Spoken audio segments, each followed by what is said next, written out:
അങ്ങനെ ഞങ്ങൾ ഇപ്രാവശ്യത്തെ തീർത്ഥാടനം ആരംഭിക്കുകയാണ്. ഷൊർണൂരിൽ നിന്നിട്ടാണ് ട്രെയിനുള്ളത്. 4:30ക്കാണ് ട്രെയിന്. പോകുന്ന സ്ഥലമാവട്ടെ പതിവ് പോലെ മൂകാംബികയിലും. ഇപ്രാവശ്യത്തെ ഒരു പ്രത്യേകത എന്ന് വെച്ച് കഴിഞ്ഞാൽ എൻ്റെ കൂടെ തന്നെ വൈഫും കുട്ടികളും വൈഫിൻ്റെ ഫാമിലി മൊത്തം എല്ലാവരും ഉണ്ട്. അങ്ങനെ ഇപ്രാവശ്യം എനിക്ക് മൂകാംബികയിലേക്ക് വരാൻ സാധിച്ചു.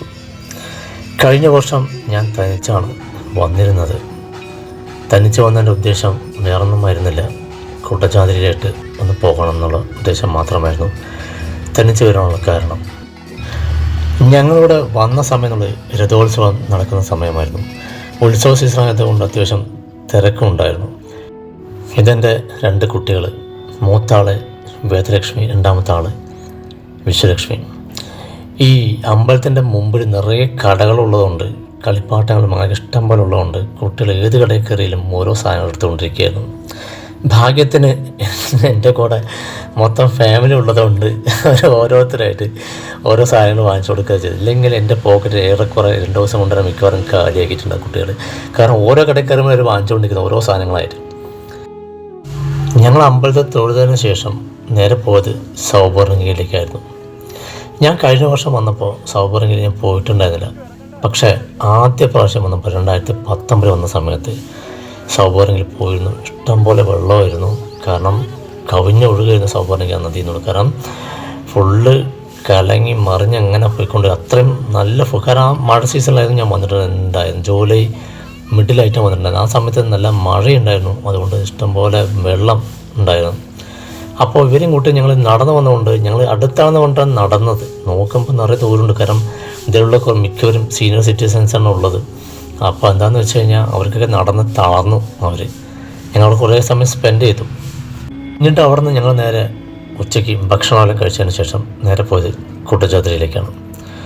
കുട്ടജാദ്രിയിലോട്ട് പോകണോ മുരുടേശ്വരിലേക്ക് പോകണോ എന്നുള്ള 2 തീരുമാനം ഉണ്ടായിരുന്നു. അപ്പോൾ ഞാൻ മുരുടേശ്വരിയിലോട്ട് ഇല്ല എന്ന് പറഞ്ഞിട്ട് ഞാൻ കുട്ടജാദ്രിക്ക് പോകണമെന്ന് പറഞ്ഞപ്പോൾ എൻ്റെ കൂടെ അളിയനും അമ്മയും എൻ്റെ മോളും പ്രാവശ്യം വരെ ഉണ്ടായി. മറ്റുള്ളവരാരും പിന്നെ അമ്മായും ഉണ്ടായിരുന്നു, വൈഫിൻ്റെ അമ്മായും കൂടെ ഉണ്ടായിരുന്നു. അപ്പം ഞങ്ങൾ മൊത്തം 5 പേരും കൂടിയിട്ടാണ് ഞങ്ങൾ കുട്ടജാദ്രിയിലേക്ക് പോയത്. ഞങ്ങൾ പോകുന്ന വഴി കുറച്ച് സംശയമുണ്ട്. കാരണം എന്താ വെച്ചാൽ ഇവരൊക്കെ വന്നു കഴിഞ്ഞാൽ പെട്ടുപോകുമോ, കാരണം ഛർദ്ദിച്ചിട്ട് ആവശ്യമായിട്ട് വല്ലതും കിടപ്പിലാവുമോ എന്നൊക്കെ പേടിയൊക്കെ ഉണ്ടായിരുന്നു. ഭാഗ്യം കൊണ്ട് 5 പേർക്കും യാതൊരു കുഴപ്പമില്ലാതെ ഞങ്ങൾ കുട്ടജാദ്രി എത്താൻ പറ്റും. ഞങ്ങൾ പോകുന്ന വഴി നിങ്ങൾ കണ്ടില്ലേ, നോക്കൂ. നിങ്ങളെൻ്റെ കഴിഞ്ഞ വർഷത്തെ വീഡിയോയിൽ ഞാൻ അധികം ഇത് പോസ്റ്റ് ചെയ്തിട്ടുണ്ടായിരുന്നില്ല. കാരണം ഞാൻ കഴിഞ്ഞ വർഷം ഇരുന്ന് ഫ്രണ്ടിലത്തെ സീറ്റിലായിരുന്നുണ്ട്. ഇപ്രാവശ്യം ഇരുന്ന് ബാക്ക് സീറ്റിലായിരുന്നു. എനിക്ക് ബാക്ക് സീറ്റിൽ എനിക്ക് തീരെ പറ്റില്ല. ഒന്നാമത് ഞാൻ ഛർദ്ദിക്കുന്ന ടൈപ്പൊക്കെ ആയതുകൊണ്ട് ബാക്കിലധികം ഞാൻ ഇരിക്കാറില്ല. പക്ഷേ ഭാഗ്യം കൊണ്ട് എനിക്ക് ഇപ്രാവശ്യം ഒന്നും പറ്റിയില്ല. നല്ല രീതിയിൽ വീഡിയോ എടുക്കാൻ പറ്റി. നിങ്ങൾ നോക്കൂ, എത്ര നമ്മൾ സാധാരണ ഛർദ്ദിക്കുന്ന ആൾക്ക് ദയവ് ചെയ്തിട്ട് പുറകിൽ ഇരിക്കാതിരിക്കുക. എനിക്ക് ഈ കുട്ടജാദ്രിക്ക് വരുന്ന സമയത്ത് ഫുൾ ഓഫ് റോഡാണല്ലോ. ഇത്രയും നിങ്ങൾ കണ്ടില്ലേ, പോകുന്ന വഴികൾ കണ്ടില്ലേ. അപ്പോൾ എനിക്ക് ഭയങ്കര സംശയമായിരുന്നു. കാരണം മോളേക്ക് കൊണ്ടുവരുന്ന സമയത്ത് മോളൊക്കെ ഛർദ്ദിച്ചിട്ട് എന്താവും, വളരെ ആവശ്യതയാവില്ലേ. അതുപോലെ തന്നെ വൈഫിൻ്റെ അമ്മയ്ക്കൊക്കെ ഭയങ്കര ക്ഷീണമാവില്ലേ എന്നൊക്കെ ഞാൻ വിചാരിച്ചിട്ടുണ്ടായിരുന്നു. വൈഫിൻ്റെ അമ്മ പിന്നെ ഗുളിക കഴിച്ചിട്ടുണ്ടായിരുന്നു. അതുപോലെ തന്നെ അളിയനൊക്കെ ഉണ്ടായിരുന്നു. അവർ വൈഫിൻ്റെ അമ്മയും അളിയനും ഫ്രണ്ടിലിരുന്നു. ഞാനും മോളും അമ്മായും പിന്നെ ഞങ്ങളുടെ കൂടെ വേറെ കുറച്ച് ആൾക്കാരുണ്ടായിരുന്നു. അവരും കൂടിയിട്ടാണ് പുറകിലിരുന്നുണ്ടായിരുന്നു. അപ്പോൾ നിങ്ങൾ നോക്കൂ, എത്ര കഷ്ടപ്പെട്ടുള്ള ഒരു യാത്രയാണ് നോക്കൂ ഇതിലൂടെ. കാരണം നമ്മളൊന്ന് കാണുന്ന പോലും ഇല്ല, കണ്ടില്ലേ. കഴിഞ്ഞ വർഷം ഞാൻ പോകുന്ന സമയത്ത് ഇത്രയ്ക്ക് പൊടിപടലങ്ങളില്ലായിരുന്നു. അങ്ങനെ ഞങ്ങൾ മുകളിൽ എത്തിച്ചേർന്നു. ഈ കാണുന്ന ഇതില്ലേ, അത് വന്നിട്ട് ഈ ദേവി മൂകാസുരനെ വധിച്ച ശൂലമാണെന്നാണ് പറയുന്നത്. 2400 വർഷം പഴക്കമുള്ള ശൂലമാണെന്നാണ് പറയുന്നത്. അതിൻ്റെ അവസാനം എവിടെയാണെന്ന് അറിയില്ല എന്നാണ് പറയുന്നത്. അങ്ങനെ ഞങ്ങൾ കുട്ടജാദ്രിക്കുള്ള കയറ്റം കയറി തുടങ്ങി. ഞാൻ മോളെയും കൂട്ടിയിട്ട് വന്നു. എനിക്കെന്തോ വലിയ അതിശയമായിരുന്നു. കാരണം മോളെ ഛർദ്ദിക്കാണ്ട് അവൾ എത്തി, കൂടെ അതുവരെയ്ക്ക് എത്തി. അതുകൊണ്ട് എനിക്ക് വലിയൊരു അതിശയമായിരുന്നു. കാരണം അവൾക്കൊരു ക്ഷീണം അങ്ങനെയൊന്നും ഉണ്ടായിരുന്നില്ല. കാരണം എനിക്ക് അവൾ ഭയങ്കര പേടിയായിരുന്നു. കാരണം കുട്ടിയും കൊണ്ട് വന്നിട്ട് അവൾ പോലെ തളർന്ന വല്ലതും പോയിക്കെന്ന് വെച്ച് കഴിഞ്ഞാൽ ഞാൻ ചുവന്നിട്ട് കൊണ്ടുപോകണ്ടേ എന്നുള്ളൊരു പേടിയുണ്ട്. കാരണം എൻ്റെ കൂടെ യാത്ര തടസ്സമാവുമല്ലോ എന്നുള്ള പേടിയുണ്ടായിരുന്നു.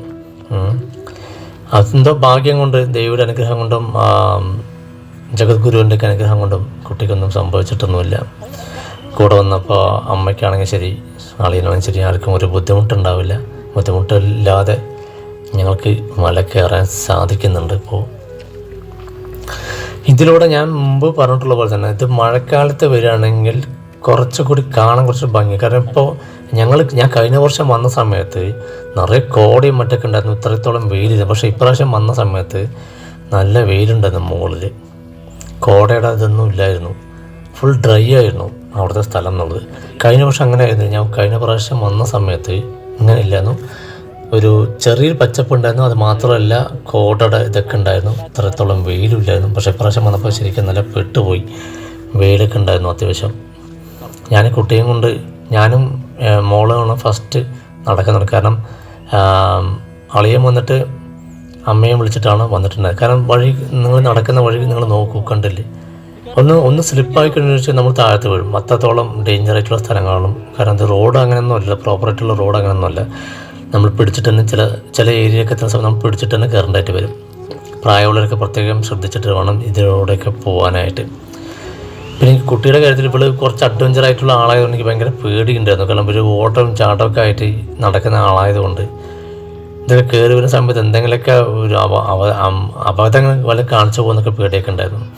പിന്നെ എൻ്റെ കൂടെ തന്നെ നിന്നതുകൊണ്ട് കുഴപ്പമില്ല. കണ്ടില്ല, നിങ്ങൾ നോക്കൂ, ചെങ്കുത്തായിട്ടുള്ള ഈ കയറ്റവും അതുപോലെ തന്നെ ഈ ഗർത്തങ്ങളൊക്കെയാണ് സൈഡിലൊക്കെ ഉള്ളത്. പാറക്കൂട്ടങ്ങളൊക്കെ കണ്ടില്ലേ, പോകുന്ന വഴി നോക്കൂ. പിന്നെ ഇങ്ങനെയുള്ള യാത്ര നിർബന്ധമായിട്ട് നമ്മൾ കൂടെ കരുതേണ്ട ഒന്നാണ്, ധാരാളം വെള്ളം കൂടെ കരുതണം. കാരണം മുകളിൽ പോയി കഴിഞ്ഞാൽ നമുക്ക് ഒരു തുള്ളി വെള്ളം പോലും നമുക്ക് കിട്ടില്ല. നമുക്ക് താഴത്തുനിന്ന് നല്ല ശുദ്ധമായിട്ടുള്ള വെള്ളം, താഴത്തുനിന്ന് മലയിൽ നിന്ന് വരുന്നിട്ടുള്ള വെള്ളം, നല്ല തണുത്ത വെള്ളം നമുക്ക് താഴത്തുനിന്ന് പിടിക്കാൻ പറ്റും. വെള്ളം നമ്മൾ കുപ്പിയിലോ ബോട്ടിലോ അങ്ങനെ എന്തെങ്കിലുമൊക്കെ ഉണ്ടെങ്കിൽ പിടിച്ചുകൊണ്ടുവരും. ഞാൻ താഴത്തുനിന്ന് വെള്ളം, ചൂടുവെള്ളം കൊണ്ടുവന്നിട്ടുണ്ടായിരുന്നു. പക്ഷെ ഇവിടെ എത്തിയപ്പോൾ ഡ്രൈവർമാരൊക്കെ ഇവിടെയുള്ള വെള്ളമാണ് കുടിക്കുന്നത് കാണുന്നത്. ഞാൻ ചോദിച്ചു, വെള്ളം ശുദ്ധമായിട്ടുള്ള വെള്ളമാണെന്നാണ് ചോദിച്ചപ്പോൾ അവർ പറഞ്ഞത് മലയിൽ നിന്ന് വരുന്ന വെള്ളമാണെന്നാണ് പറഞ്ഞത്. ഞാൻ നോക്കിയപ്പോൾ നല്ല ശുദ്ധമായിട്ടുള്ള വെള്ളം, നല്ല രുചിയുള്ള വെള്ളം, അതുപോലെ തന്നെ നല്ല തണുത്ത വെള്ളം. അപ്പോൾ ഞാൻ എൻ്റെ കയ്യിലുള്ള ചൂടുവെള്ളത്തിൽ കളഞ്ഞിട്ട് ഞാൻ ആ വെള്ളം പിടിക്കുക ചെയ്ത്. ഒന്നുമില്ല, മലയിൽ നിന്ന് വരുന്ന വെള്ളമല്ലേ. അങ്ങനെ ഞങ്ങൾ സർവജ്ഞപീഠത്തിലെത്തി. ഞാൻ എൻ്റെ മോളെ കൊണ്ട് 10 സംഖ്യ അവിടെ നിന്ന് ജപിക്കാൻ വേണ്ടി പറഞ്ഞു. അവിടെ കൃത്യമായിട്ട് ജപിക്കുന്നുണ്ട്. അതും കണ്ട് ഞങ്ങളിപ്പോൾ താഴത്തോട്ട് ഇറങ്ങിത്തുടങ്ങി. സർവജ്ഞപീഠത്തിൽ നിന്നും താഴത്തോട്ട് ഇറങ്ങിത്തുടങ്ങി. മോൾ ഭയങ്കര സ്പീഡിലാണ് ഇറങ്ങിയിട്ടുണ്ടായിരുന്നത്. ഞങ്ങളുടെ കൈ പിടിച്ചിട്ട് ലാസ്റ്റ് ഓടലായിരുന്നു. അവസാനം ഞങ്ങൾ രാത്രി അവിടുത്തെ അന്നദാനം ഉണ്ടായിരുന്നു ആ മണ്ഡപത്തിൽ. അങ്ങനെ ഭക്ഷണമെല്ലാം കഴിച്ചു. ഞങ്ങൾ പോയ ആ ദിവസം തന്നെ അവിടെ 22 കുട്ടികൾ അരങ്ങേറ്റം ചെയ്തിട്ടുണ്ടായിരുന്നു. അത് പാലക്കാട് നിന്നുള്ള കുട്ടികൾ തന്നെ ആയിരുന്നു. അങ്ങനെ അവസാനത്തെ ആ ഒരു ശിവേലി സംഭവങ്ങളെല്ലാം കഴിഞ്ഞിട്ട് ഞങ്ങൾ പിറ്റേന്ന് രാവിലെ തന്നെ മൂകാംബിയിൽ നിന്നും ഞങ്ങൾ തിരിച്ചു. പിന്നീട് ഞങ്ങൾ പോകുന്നത് നേരെ ഉടുപ്പിയിലോട്ടാണ് പോകുന്നത്. ഉടുപ്പി ശ്രീകൃഷ്ണ ക്ഷേത്രത്തിലേക്കാണ് പോകുന്നത്. ഞങ്ങൾ പോയ സമയത്തും ഇതുപോലെ അവിടെ എന്തോ ഉത്സവങ്ങളൊക്കെ നടന്നുകൊണ്ടിരിക്കുകയായിരുന്നു. സ്റ്റേജിലൊക്കെ നല്ല പരിപാടിയൊക്കെ ആയിരുന്നു, നല്ല തിരക്കായിരുന്നു ലൈനിൽ. ഇത് വിറക് കൂട്ടി വെച്ചിരുന്ന ഒരു കൂമ്പാരം പോലെ പിരമിഡിനോട് സദൃശമുള്ളൊരു വിറക് ആണ് ഇപ്പോൾ കണ്ടത് നമ്മൾ. ഇത് കുളത്തിന് നടുക്കുള്ള ഒരു മണ്ഡപം പോലത്തെ തന്നെ. പിന്നെ അടുത്ത് കാണുന്നത് കംപ്ലീറ്റ് മഠങ്ങളും മറ്റൊക്കെയാണ്, താമസിക്കാനുള്ള മഠങ്ങളാണെന്നാണ് തോന്നുന്നത്. ഇത് കാണുന്നത് കണ്ടില്ലേ, കൊട്ടാര സദൃശമായിട്ടുള്ള മഠങ്ങളാണ് കാണുന്നത് കംപ്ലീറ്റ്. ലൈനിൽ അത്യാവശ്യം നല്ല തിരക്കുണ്ട്. ഇത് ഉടുപ്പിയുള്ള ഗോശാലയാണ് കാണുന്നത്. അത്യാവശ്യം നല്ല നല്ല പശുക്കളൊക്കെ ആ ഗോശാലയ്ക്കകത്ത് ഉണ്ടായിരുന്നു എന്ന് വേണം പറയാം. പിന്നീട് അവിടെ നിന്ന് ഞങ്ങൾ നേരെ പോയത് മാൽപ്പേ ബീച്ചിലോട്ടാണ് ഞങ്ങൾ പോയത്. അത്യാവശ്യം നല്ല രീതിയിലുള്ള ബീച്ചാണ് മാൽപ്പേ ബീച്ച് എന്നുള്ളത്. കയ്യിൽ നല്ല പൈസയും വെച്ചിട്ട് പോയി കഴിഞ്ഞാൽ, കുട്ടികളൊക്കെ ഉണ്ടെന്ന് വെച്ച് കഴിഞ്ഞാൽ കയ്യിൽ നല്ല പൈസ വെച്ചിട്ട് പോയി കഴിഞ്ഞതെന്ന് വെച്ച് കഴിഞ്ഞാൽ നമുക്ക് നന്നായിട്ട് എൻജോയ് ചെയ്യാൻ പറ്റും. പിന്നെ ഇവിടെ അധികം തിരക്കെന്ന് വെച്ച് കഴിഞ്ഞാൽ വലിയ ക്രൗഡല്ല, പക്ഷേ എങ്കിലും അത്യാവശ്യം ക്രൗഡ് ഉണ്ടായിരുന്നു. അത് മാത്രമല്ല, തിരമാലകളും വലിയ ശക്തമല്ലാത്തൊരു തിരമാല അല്ലാത്തതുകൊണ്ട് നമുക്ക് നന്നായിട്ട് എൻജോയ് ചെയ്യാൻ പറ്റും. കുട്ടികളൊക്കെ കൊണ്ടുപോയി കൂടി സേഫ്റ്റി ആയിട്ട് നമുക്കവിടെ ഈ ബീച്ചിൽ കുറേ സമയം സ്പെൻഡ് ചെയ്യാൻ സാധിക്കുന്നതാണ്.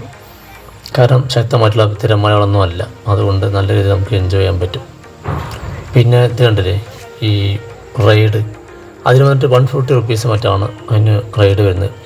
ഇതെന്തോ കടൽ ചിപ്പ് ചെയ്യണമെന്നുള്ളത്, കടൽ കക്കയാണെന്നാണ് എനിക്ക് തോന്നുന്നത്. അവിടെയുള്ള ഒരു സ്ത്രീ ഒരു തടി കടലിലോട്ട് എറിയുന്നുണ്ട്. പിന്നീട് നോക്കുമ്പോൾ ഇങ്ങനെ പിടിച്ച് കിടക്കുന്നതാണ് കണ്ടത്.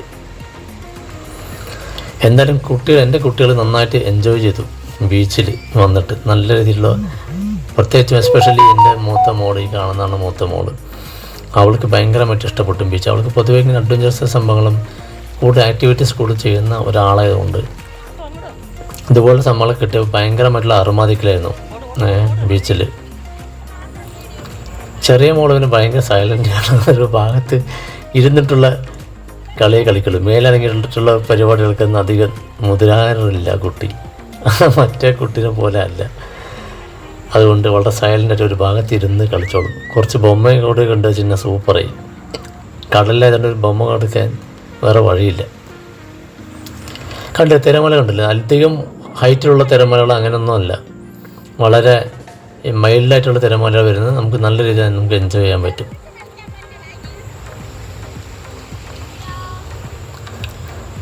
ശരിക്കും എൻജോയ് ചെയ്ത് എൻ്റെ മൂത്ത മോള് തന്നെയാണ്.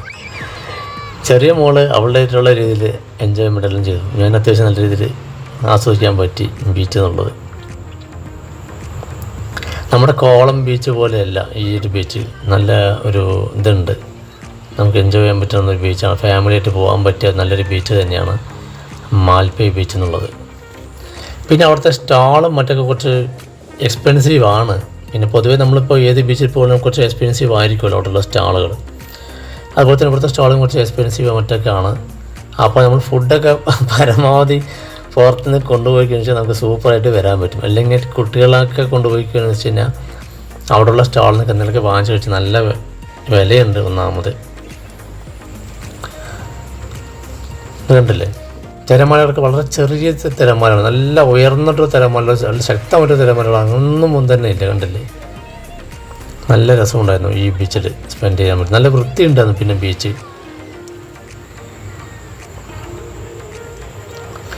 ഈ റെയിൽവേ സ്റ്റേഷന് അധികം ദൂരമില്ല ഈ ബീച്ചിലോട്ട്.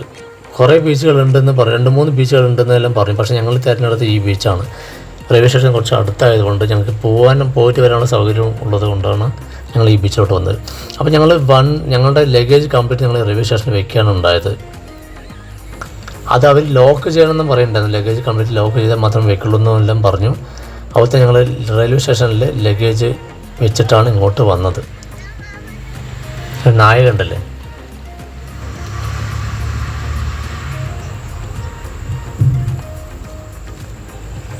നമുക്ക് നല്ല രീതിയിൽ എൻജോയ് ചെയ്യാൻ പറ്റുന്ന ബീച്ചാണുള്ളത്. കാരണം കണ്ടില്ലേ, തിരമാലകളൊക്കെ നമുക്ക് വലിയ ഒരു ഇതിൽ നമുക്ക് ഈ കുട്ടികളെയും കൊണ്ടുപോയി കൂടി വലിയ സേഫ്റ്റി ആയിട്ട് നമുക്കവിടെ അവരെ വിടാം, കുഴപ്പമൊന്നുമില്ല. തിരമാല ഒന്നും ഇടിച്ചിട്ട് പോകുന്നില്ല. കണ്ടില്ലേ, ചെറിയ തിരമാലകളാണ് വരുന്നത്. പിന്നെ പാലക്കാട് പിന്നെ കടലൊന്നും ഇല്ലാത്തത് കൊണ്ട് ഇതുപോലുള്ള സാഹചര്യം വരുന്ന സമയത്ത് നന്നായിട്ട് ആസ്വദിക്കുക എന്നുള്ള ഓപ്ഷൻ മാത്രമേ ഉള്ളൂ. അത് നല്ല രീതിയിൽ ആസ്വദിക്കാറുമുണ്ട്. ഇത് ഞങ്ങൾ വീട്ടിൽ നിന്ന് ഇറങ്ങുന്ന സമയത്ത് എടുത്ത ഫോട്ടോസാണ്. ഇത് സൗപർണികയിൽ പോയപ്പോൾ എടുത്ത ഫോട്ടോസ്. ഇത് കുടജാദ്രിയിൽ നിന്ന് എടുത്ത ഫോട്ടോസ്. സർവജ്ഞപീഠത്തിൽ വെച്ചെടുത്ത ഫോട്ടോസാണ് ഈ കാണുന്നതൊക്കെ. ഇത് മൂകാംബികയിൽ വെച്ചെടുത്ത ഫോട്ടോസാണ്. ഇത് മൂകാംബികയിൽ വെച്ചുള്ള ഫോട്ടോസ്. ഇത് റെയിൽവേ സ്റ്റേഷൻ, മാൽപ്പേ ബീച്ച്, ഇതെല്ലാം മാൽപ്പേ ബീച്ചിൽ എടുത്ത ഫോട്ടോസാണ്. ഇത് ഉടുപ്പി ശ്രീകൃഷ്ണ ക്ഷേത്രത്തിൽ വെച്ചെടുത്താണ്. ഇത് റെയിൽവേ സ്റ്റേഷൻ, ഇത് മാൽപ്പേ ബീച്ച്.